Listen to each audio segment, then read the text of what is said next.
Hi everybody. In this podcast we're going to begin to explore the structures that are important on the outer edge and out and around the cell. So let's jump right in. So we're going to be looking at concerning cell walls for cells that have them. We're going to be looking at the extracellular matrix for things like multicellular organisms and what goes on in the space between cells, and start to take a look at some of the cellular type junctions. So let's jump into the cell wall. So we have this it's a matrix that's cross-linked of structural polysaccharides, and that polysaccharide varies depending on what critter you are. So cellulose is found in things like plant-like type cells. This is set up as a 3-level type system. You have where the membrane is, you have the primary cell wall, you have the middle lamella, in areas like that. Then you have chitin, which is for fungal cells, and this is a little bit different as far as that, except that it still retains a very particular shape for the cell, because obviously they don't have internal skeletons to hold them up, so the cell walls act for that rigidity and that support. So you can see here with the chitin, we have some nitrogen components and a few other things, so it's very protein based. Then we have Peptidoglycan. This is the structural component of the cell wall for bacteria cells, and you can see what this one looks like. It's a tetrapolypeptide, and how that functions together to create that matrix that holds those really tiny cells together. Okay, so we have a few different types. Now, obviously the function is really important for cell walls. It contains structural support. They are not living. They are not found in animal cells, right? I mean, think about why. Because I wouldn't be able to do things like this if we had cell walls. So that's obviously important. They are there purely for support, purely to add rigidity. They are not there controlling material flow. That is still the job of the cell membrane.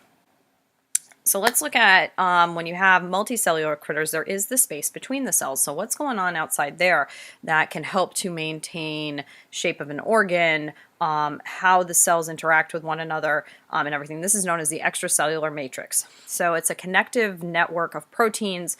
You've got proteoglycan molecules outside of the cell membrane that help to attach the cell actually to the extracellular matrix. So when you have those, they help to kind of link them together, and this is what helps hold things in place, right? So that's what they look like.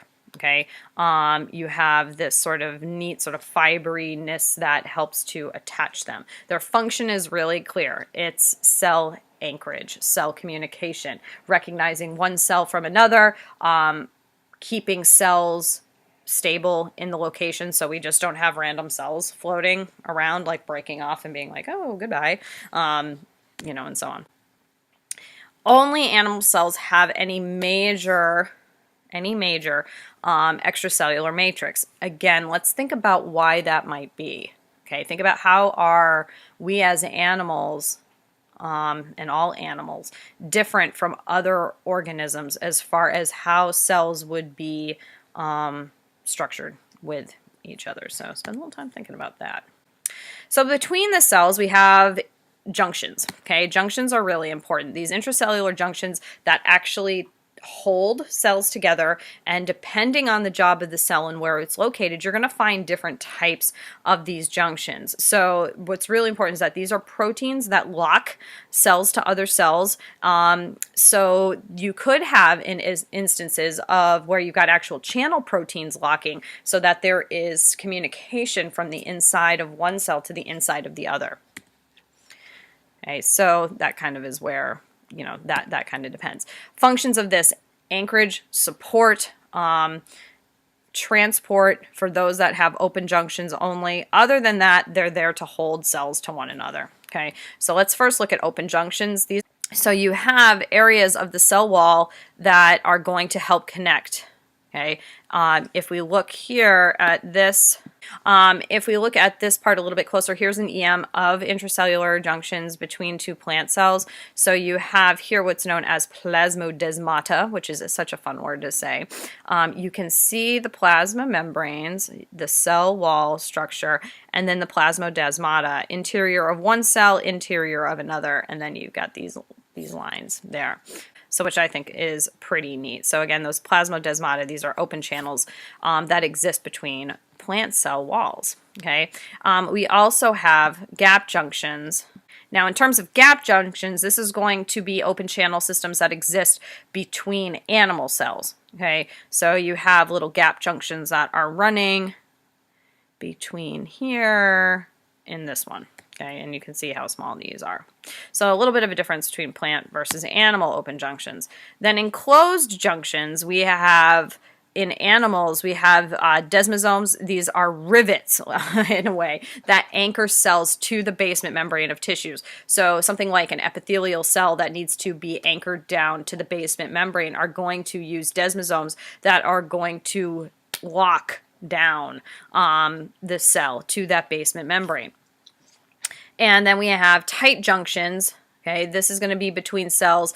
Notice that there's no space. Okay, this is almost like a waterproof seal. This is, I mean, I think of tight junctions like the super glued cells together. I mean, these things are, you know, like tight, and there's nothing else that's going to keep them apart. Okay.